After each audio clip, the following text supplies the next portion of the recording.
Well, Kick.com is out here rewriting their community guidelines again. Let's talk about that.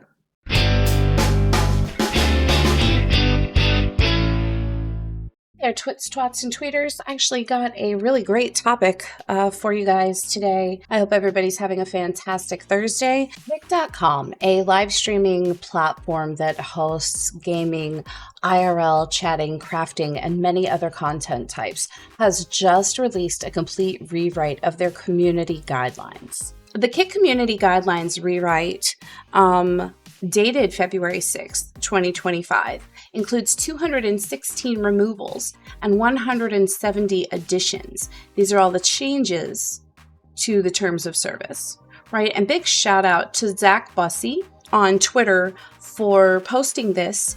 I will link diff checker link down here for you guys, and also link up Zach's Twitter if you care to go give him a follow. Follow me first though.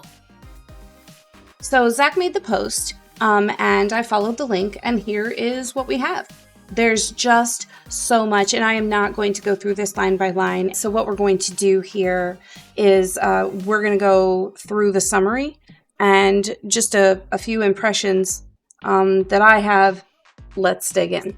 So in the recent rewrite of the Kick Community Guidelines, there has been an introduction of a reformative approach. The new guidelines actually emphasize a reformative approach, focusing on collaboration with creators to address issues and promote positive change rather than imposing blanket punitive measures. So instead of focusing on punishing rule breakers, they are looking to collab with creators to, what it sounds to me like, just pull eyeballs off of bad content and hope that it will go away.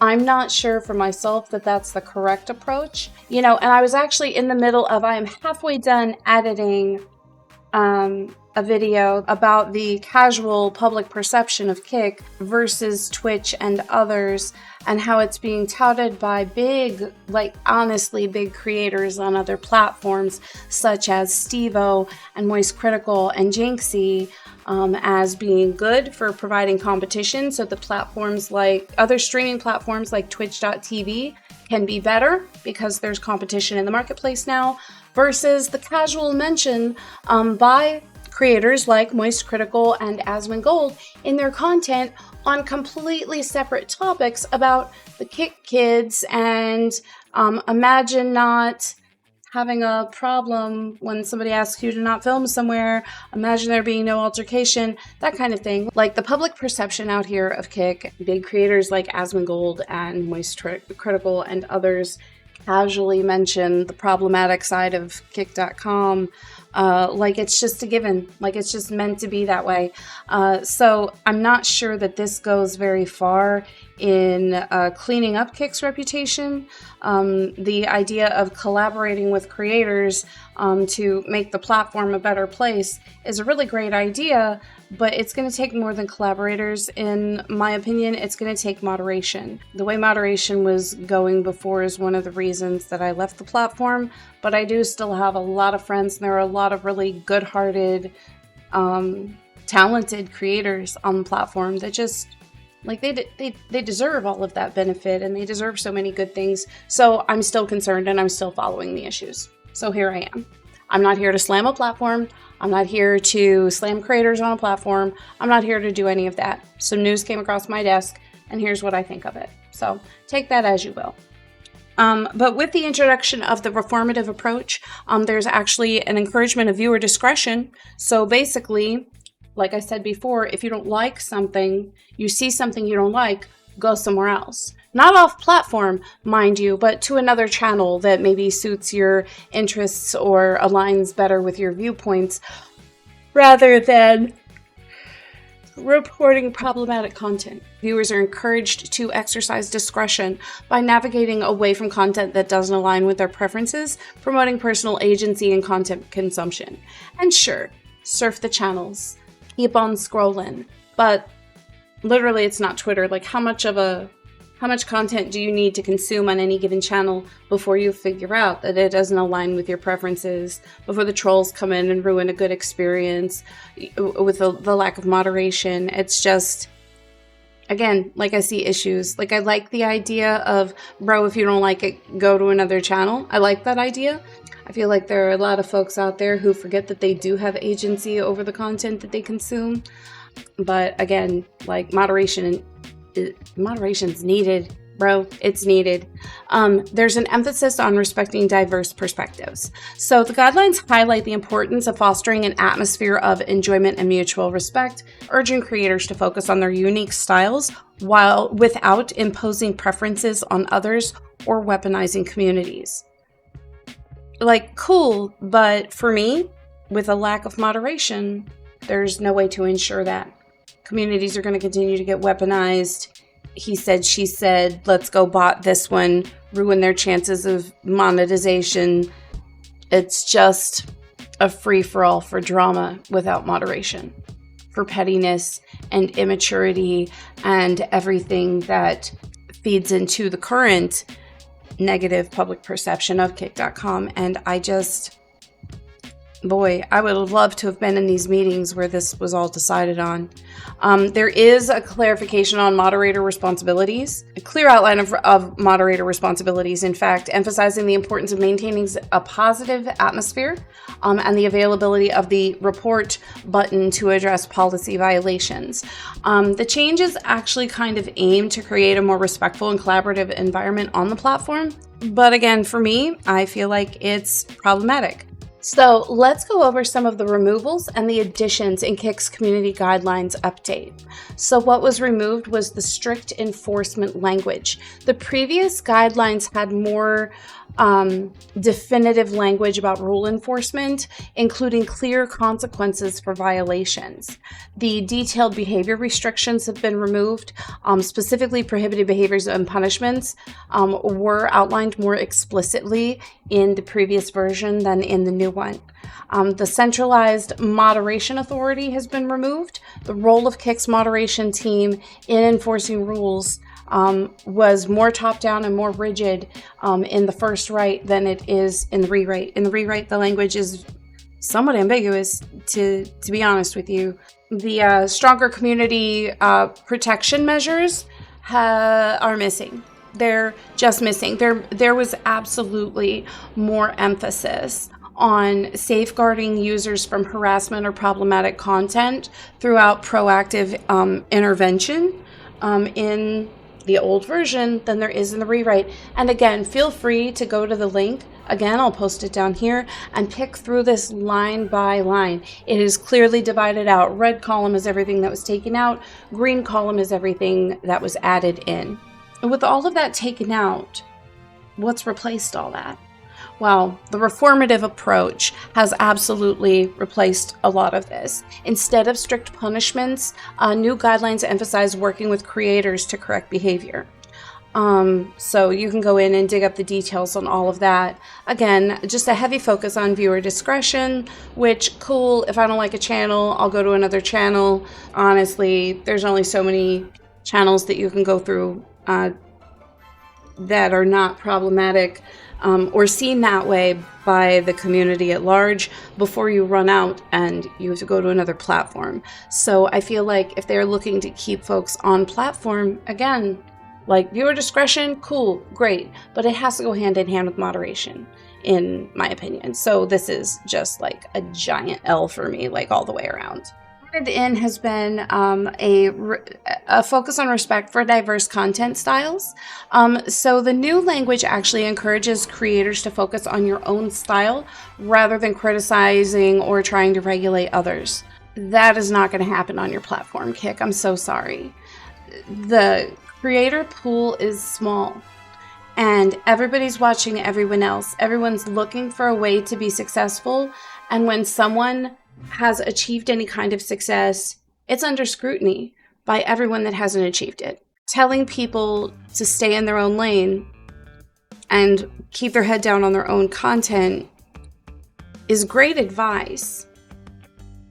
but your creator crowd just isn't going to follow it. There's very few exceptions. Cooterbomb and Sarge and maybe some of the cozy creators. The ones that keep their head down, keep things positive, have their format, have their audience. You know, you just, boy, you're not going to get this from your 100 viewer CCV and under crowd. You're just not. Moderator responsibility without strict authority. So the moderators are acknowledged in the new language, but without clearly defined powers or directives for enforcement. So like, hey, we have moderators, but now we no longer have outlined in specific language what it is that they do, or what it is that they can do to take care of problematic things like hate speech, self-harm, harm of others, provocation of law enforcement, any of that stuff. There's no clear anything. I imagine they'd be able to ban some folks. I would absolutely love to see what that looks like and what their guidelines look like. So maybe there could be some transparency there to make folks feel a little better about staying on the platform when it seems like a lot of the safety stuff was taken out with moderation. So the overall impact of this just goes to being that we have gone from a structured, rule-enforced system to a more relaxed, discretionary model, which prioritizes creator autonomy and personal responsibility over strict moderation. It absolutely could make enforcement inconsistent, which is an issue that we've seen on other platforms, absolutely, and recently, and historically, and ongoingly. Come on, enforcement needs to be consistent, and this actually places more burden on users to regulate their experience rather than relying on the platform to maintain community standards. All that's well and good in a perfect world where nobody under the age of 13 lies and says that they're 18 to get it all the inappropriate content for their age group. Parents, get your kids. Self-regulation is absolutely going to translate into you being very, very present for your children's streaming experience. And I'm not going to judge anybody on how they raise their children or how they supervise their children right now, but I'm just going to tell you that if you have children with access to the internet and you don't have certain domains blocked, get your kids and sit next to your kids and consume content with your kids, because kids don't have the agency to say, oh, I shouldn't go look at that. They don't. I mean, they do, but like, they want cookies before dinner. Like, they would, eat marshmallows instead of steak and anything with nutritional value. So, like, are we going to trust our kids to be out here navigating the content space on platforms like Kick with its new community guidelines? I don't think so. A big part of what makes any content creator worth their salt is their ability to build a community. And I feel like a lot of this stuff, the changes to the community guidelines, causes problems for that. Like, there are things in here that are problematic for community building. So a more reformative and discretionary approach, which, while I'm sure it's very well intentioned, actually poses several challenges for community building. With a lack of clear consequences for violations and focusing on that reformative approach rather than concrete enforcement, there's ambiguity in there about what actions result in what penalties. So that actually lends itself to inconsiderate moderation and a lack of trust in enforcement. And the basis of any community, never mind a creator's individual, groups, but the Kick community as a whole, all of that is built on trust. Any relationship is built on trust. So if we don't have a trust in enforcement and a trust in the moderation team and their ability to be effective, how are we or anybody going to build communities or continue to build or build on existing communities on the platform? That in itself is all the way problematic. I do believe that the language in the Terms of Service rewrite has too heavy of a focus on viewer discretion. Viewer discretion is always advised. Sure, like, don't pay the money to go see the rated R movie and take your 10-year-old in there with you. Or do, again, not here to judge anybody on how they raise their children. Encouraging viewers to just navigate away from content that they dislike rather than enforcing clear standards on anything really can enable toxic behavior. This places the burden on users rather than the platform to maintain a safe and welcoming environment. And I will say that an old process that is still very much alive and well is that when trolls come in, and you can ban and you can call on moderators and on staff, like Kickbob is great at this, but coming in and wiping out view bots and hate bots and hate raids and stuff, they're great. They're wonderful. But you can ban all of them all you want to. They can still come visit your content. They can still come see. They can still come find your channel and just make another account to continue their fucking antics. There needs to be a way, and I think that Twitch.tv does this very well. I have the option on Twitch.tv to privatize my content. So if I ban you from my chat, if I have that slider clicked on, and I do, you ain't getting in my channel. You can't see when I go live. When you come into my channel, you don't get in. There's no video feed. You can't see my chat. Nothing. It's like I don't exist to you, and I'd like that. And I feel like other creators who do suffer from hate raids and bot raids and all of that kind of thing might like that as well. Just some food for thought.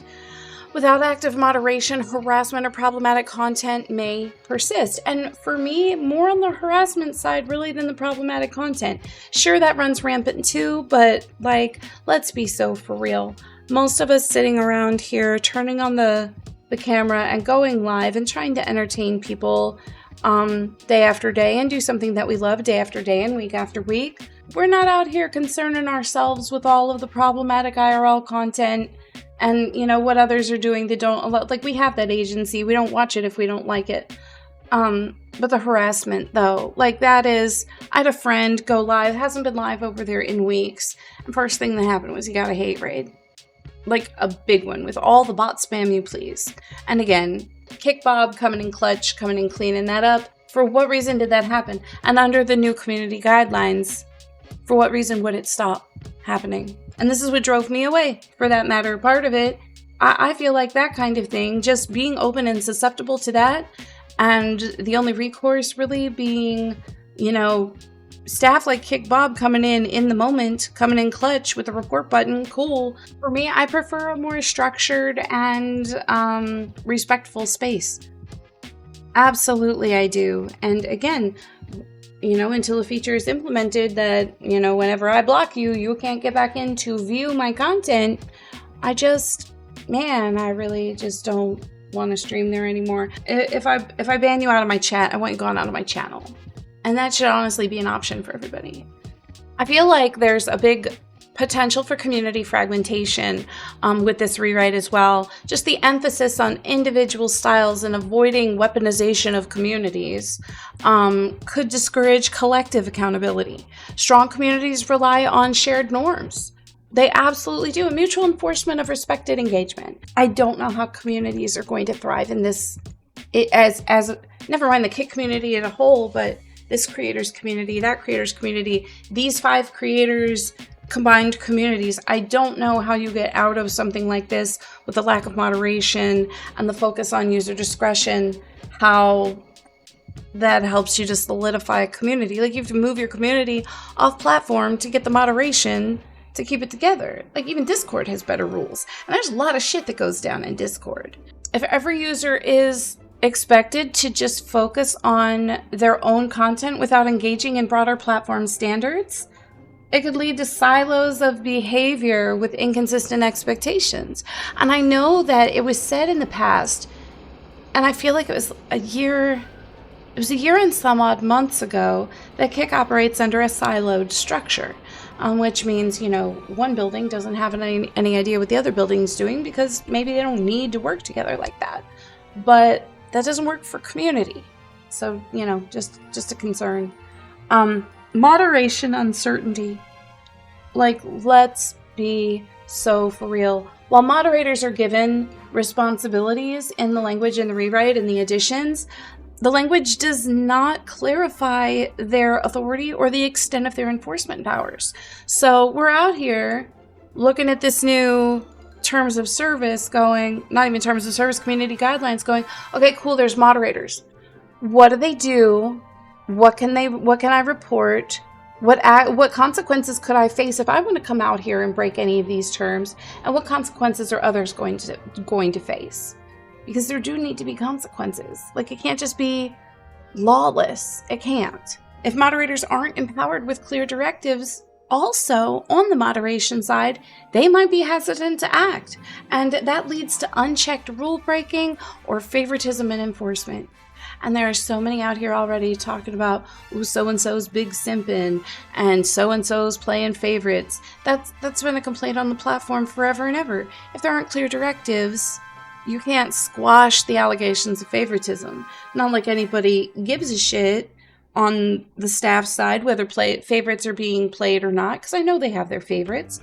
But it's what we come out here and do for our favorites in front of every fucking body else that alienates whole communities, individual creators, people that are trying to play it by the book, go under their own steam with unempowered moderators. I just don't see that getting any better. I think for me, the biggest worry for this is that the shift towards the more hands-off approach. It's a hands-off discretionary approach with moderation and community management on Kick's part. And I feel like that risks weakening community trust, like I've said before, and cohesion. Without clearer enforcement and shared expectations, the platform absolutely could struggle with maintaining a safe and engaging environment. And safety and engagement are very, very important for community building. I just feel like a lot of this is problematic. But tell me what you think. Do you like the changes that are in the Kick community guidelines? What is your thing that stands out to you as the best change? And if there's something that you disagree with in the new terms, what is it? Is it an addition of something? Is it a removal of something? Leave me a comment below. Let me know. Tweet it at me. Let's have a discussion. I hope that this shift in the community guidelines, because it just really seems like a step backwards. It seems like we are backing it up to what we were 13, 14 months ago when we started. One step forward and 3 steps back, maybe? I'm really looking forward to getting input and the perspectives of others on this as well. Thanks for tuning in. Hit the like, hit the subscribe, turn noties on so you never miss the video. So trite, the YouTuber's call to action, but, you know, do the things. I appreciate your support. Have a great Thursday.